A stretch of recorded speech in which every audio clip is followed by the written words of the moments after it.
The Lagrange Legacy Archives, number 035, Studies of Polar Organization.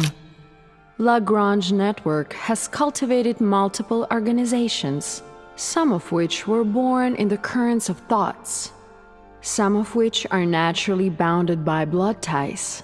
Some are established to cope with extreme environment of the space, while some were forged for new ideals and courage.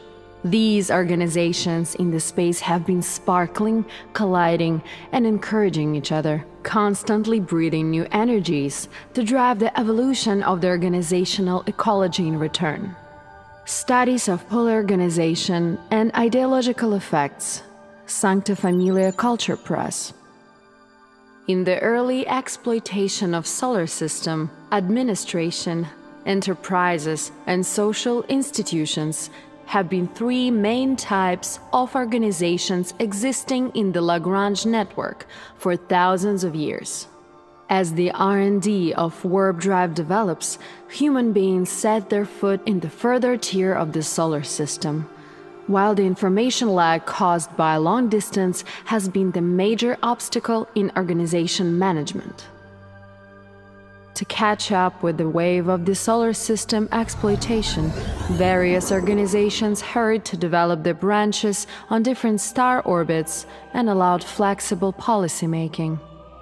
In this case, currents of thoughts were stimulated at the premise of grassroots autonomy, and the studies of poly organizations started to prevail.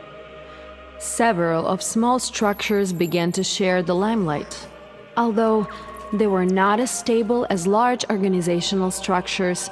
They were more flexible and streamlined, which enabled them to ride out the storm in great navigation era. Just as an old saying in the Terran sphere, it's easier for the small boat to turn round. As the gold rush era ushered in, the gate construction attracted numerous explorers to warp into unknown systems. However, the time cost for cross-system communication was easily up to hundreds or even thousands of years, in which case the Lagrange network seemed to be the best solution. Since the communication of the Lagrange network depends on rare channels connected to the one and only Lagrange node, it was often the case that explorers needed to queue up for their turns. This was a tougher issue to be solved for the cross-system organizational management. Soon, the pressure of cross-system communication penetrated into every corner of the ecology, so that more flexible management modes for large cross-system organizations were born. Some small branches with high flexibility in decision-making gradually separated themselves from the structure, adapting and evolving as new backbones in new explorations, while some new organizations born in new systems also have cultivated unique and localized management modes. Pompeo, a researcher in poly-organization studies during the Gold Rush era, once predicted that, in the future, there must be millions of different organizations in 10,000 star systems.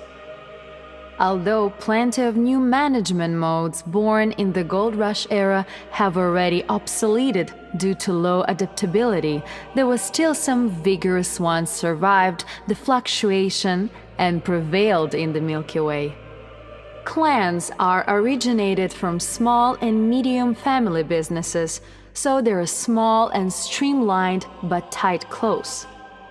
Compared with the vastness of the space, the population invested in the star system exploitation seemed to be negligible. Despite the scarcity in membership, plenty of clans still prospered and rose rapidly thanks to effective management and mutual trust. Trujillo clan is just an example. They maneuvered among different forces, established Sacrum Chu Imperium finally, and left remarkable fortunes and legacy thanks to the close cooperation of members. As for Harridan clan of the same period, not as glorious as Trujillo though, whose motto is, to dive deeply and cautiously, for the Lagrange network has been increasingly active and enhanced since Gold Rush era. In the process of expanding, some clans may also accept members outside the family tree, as long as they are considered reliable and competent by other members. Lila Trudesum, the director of the Trudesums, once stressed that there are only two things keeping our hearts beating. One is the blood, the other is the ideal. We consider the latter is the true spine of our clan. As for guilds, another notable type of organization emerged in the warring era of Milky Way, a dark age.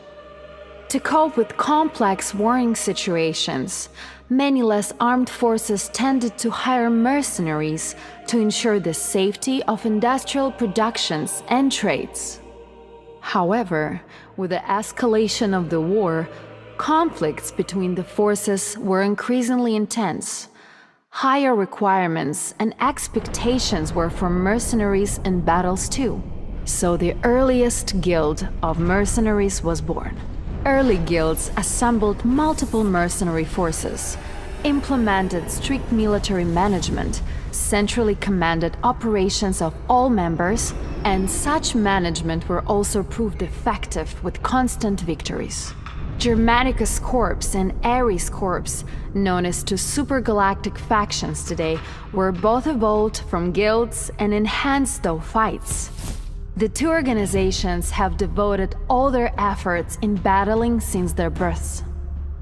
With the restart of Dawn Accord and Ceasefire, reconstructions and new explorations drive explorers to constitute a larger organization, the Union, so as to face up challenges and threats together in their journey.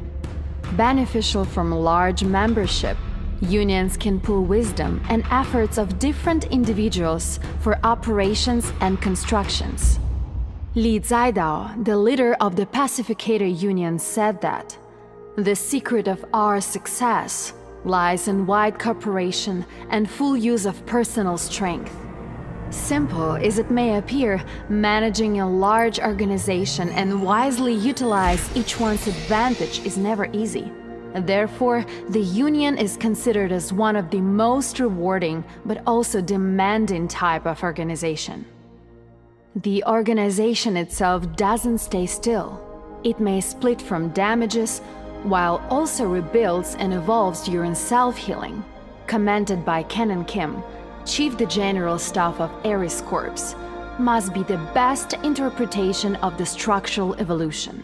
The impressive legacy left for organizational revolution has been well preserved in post-Lagrange era, making the studies of polyorganization entirely on trend in the Lagrange network. Explorers gradually take an initiative to evaluate which structure suits their needs best among clans, guilds, and unions, then practice their theories boldly. As Milky Way revives, the multi-organizations coexist and thrive harmoniously. The wisdom of mankind together with the changing environment contributes to the evolving diverse organizational ecology, which is also an inevitable result influenced by the Lagrange network construction and exploration in new galaxies. It's believed that more types of organizations are expected to emerge in the fluctuating space, which is also the reason why the studies of polyorganization is evergreen.